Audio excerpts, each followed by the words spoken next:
Welcome back, folks. It's Monday, April 29th, 2024. Born on this date in 1923, American Roman Catholic Bishop Joseph Howells of Daphne. Now, he was the first black U.S. bishop to be appointed in the 20th century, and he passed away in 2019. Today, we're going to talk about the criminalization of some inappropriate relationships involving clergy, why you shouldn't panic if you see a military or emergency presence in the Mobile area this week, and what came falling down on the Grand Prix over the weekend. And then at the end, we're going to try something different. We've been putting together a quiz, and we're going to make executive producer John Hammontree take it. It's a fun exercise to see who's keeping up with the news, and I figured we could use something light for the Monday mix. My name's Ike Morgan, and we're down in Alabama.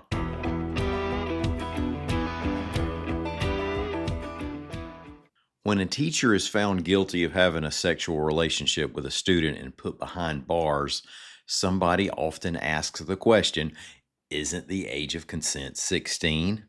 Why did they arrest the teachers instead of just firing them when the students are 18? Well, the answer is there's an Alabama law called school employee having sexual contact with a student under 19, and it does not need to consider the age of consent law. The idea behind it, of course, is that school employees have a higher level of trust, power, and proximity to students. With similar logic in mind, the Alabama legislature passed a bill this past week that would make it a felony for clergy to have sexual interactions with anyone under the age of 19, reports AL.com's Rebecca Griesbach. So if you're a minister or a youth pastor and you take the next step with an 18-year-old under this law, you won't just lose your job in a scandal. You might end up spending a lot of time in a prison cell. The House bill was sponsored by Helena Republican Lee Halsey, and the Senate version was from Birmingham Democrat Roger Smitherman. Alabama Baptist State Convention President Greg Davis said he expects Governor Kay Ivey to sign the bill into law and that it'll send a serious warning to those who might be grooming a teen who's under their church authority. Quote, it's a shame that it has come to this point of evil, but sadly it has. If you live in the Mobile area and you see large numbers of Army National Guard or Health Care Agency vehicles or personnel gathering or mobilizing, don't panic, hoard your toilet paper, or retreat to your personal bunker. The Alabama National Guard and the Mobile County Emergency Management Agency say there will be practice emergencies this week in the area, reports AL.com's Warren Kulo, and that there is no threat to the public. Through this week, emergency agencies will be conducting hurricane response drills. You might see military uniforms, helicopters buzzing overhead, hazmat training, and more. The drills will take place at the Gulf States Fairground, the EMA complex, and in medical facilities. Hurricane season officially begins a month from Wednesday, which makes it a great time for you to make sure that your insurance is up to date and consider your plans for when that 5-day cone covers us up. The Children's of Alabama IndyCar Grand Prix took place Sunday at Barber Motorsports Park. On lap 52, the caution flag came out, reports AL.com's William Thornton, because a lady mannequin landed right next to the track. NASCAR fans right now are hearing this and saying, I told y'all IndyCar was a weird sport. But fallen mannequins aren't common in any motorsport that we know of. It happened at Barber because the mannequin had been attached to a bridge above the track, and she came loose. Her name, incidentally, is Georgina. She's been there a while. And I cannot ignore this quote that park creator George Barber said to IndyCar back in 2017. Quote, she likes the view from the bridge, and she's decided that she's going to stay there until one of these drivers slows down enough for her to drop right down into the cockpit with him. She's a real attractive Southern lady, end quote. Scott McLaughlin of Team Penske won the race. Now, y'all stay with us, if you will, and bring a sense of humor. Executive producer John Hammontree's coming on, and we're going to have a little fun reviewing news from over the past week or so.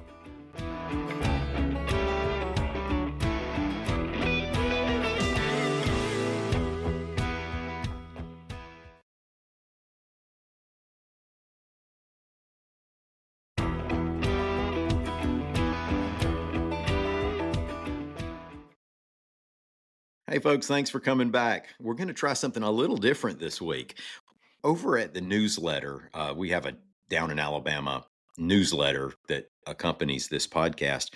We've been testing a quiz every week for the past few months to give people sort of a review of news that's happened in the past week or so, and it's been fairly popular. People like to take it, and we have a little bit of fun with it.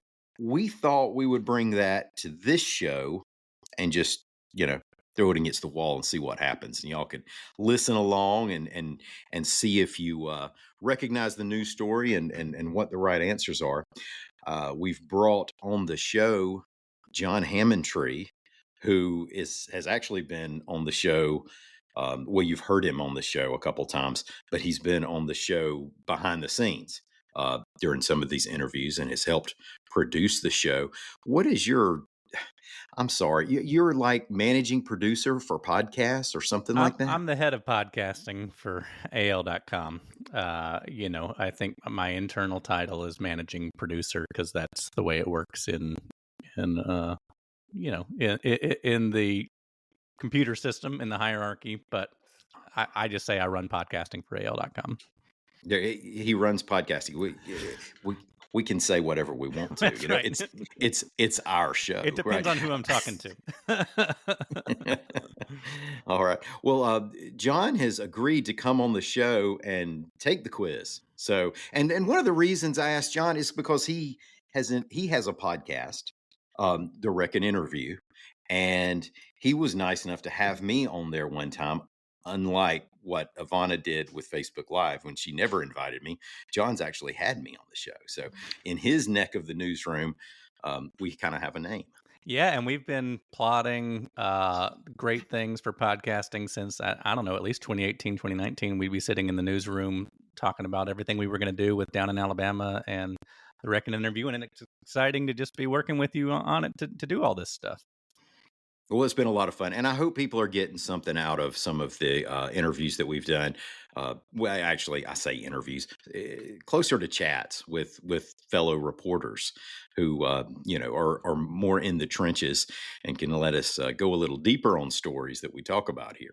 Well, John, let's get to the quiz and see if you now.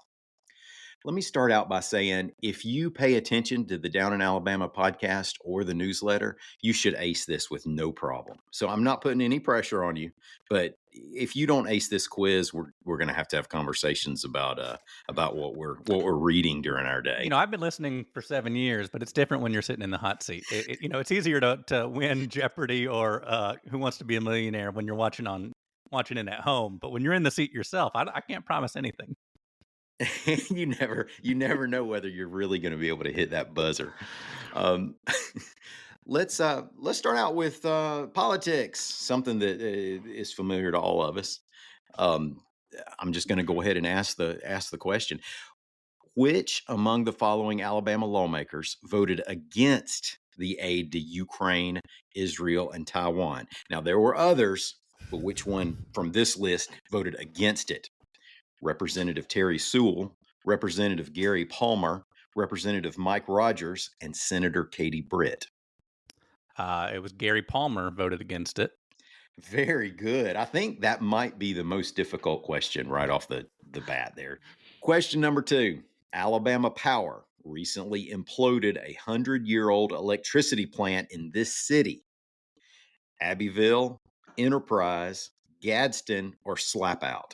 That would be Gadsden, the That the epicenter of all stories in in AL.com. It seems like sometimes. That's yeah. I feel like I need a little ding, ding, ding here. I definitely need an when we get to that point. But question number 3: an Alabama gun bill sponsored by a Democrat has made it through committee and might be before the full House of Representatives next week. What would it do? These are kind of long, so hear me out on these. Ban pistol permits for new residents who move from high crime areas, require more rigorous background checks for purchasers of semi automatic rifles. C, put parents on the hook criminally for some cases involving a student bringing a gun to school. Or D, Give teachers a merit raise if they successfully complete a shooting proficiency test. Well, I know some teachers who might want the answer to be D, but I think that one's C, if I'm not mistaken. You are not mistaken at all. And I notice I didn't even call out letters until I got to C. So That was a that's a subliminal hint. hint. we're, we're making up the rules as we go. No, I think that would be a popular one. The teachers with the shooting proficiency. Teachers, all teachers want to raise, right? And there are a lot of shooters around. You So could get a lot of sponsors on both sides of the aisle for that bill, I think. that's what I'm thinking. Question number 4: Which town reported the highest number of spring break related arrests this season?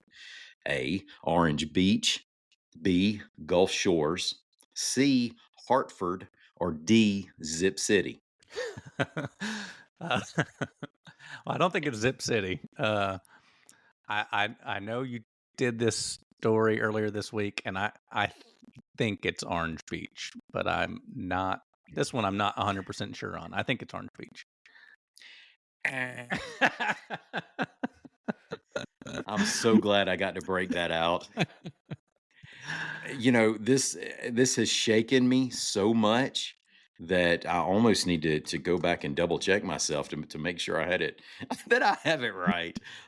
Spring break arrest. See, you're not allowed to do this when you're taking the quiz. Oh yeah, Gulf Shores had nearly 5 times as many spring break Okay, arrests. I heard them both said in passing, and I didn't register that one to my memory. So Yeah, I should have phoned a friend. no need to explain yourself. I know I wasn't one of the people arrested during spring break this time. I meant to congratulate you on that at the top, by the way. Question 5. What request was recently made by the president of PETA, People for the Ethical Treatment of Animals, if you didn't know that? That the Birmingham Zoo prepare its newborn giraffe to be released into the wild in Africa. B, that the Floribama interstate mullet toss use rubber mullet. C, that Alabama's deer hunting season be regionally adjusted to include less of the local herd's rutting seasons. Or D, that Ted Nugent be permanently banned by venues statewide. They might have also requested D, but I know they requested B about the rubber mullets. Rubber mullet sounds like something that I don't want to look up in Urban Dictionary. Yeah, I'll leave that to the listeners to figure out what that might mean. Well, you are correct, and you got 4 out of 5. And there's nothing. I was really selling how easy it was at the top. That's nothing to be ashamed of. 4 out of 5 is pretty good on this quiz. There were a couple of tough. I mean, if you're not one of the ones being arrested, you're not necessarily that in tune to which neighborhood all the spring break arrests are happening in. So congratulations. Oh, well, let's. You know what? I'm going to throw in a bonus to let you make up for that question, so that you can come away with 5 right. All right.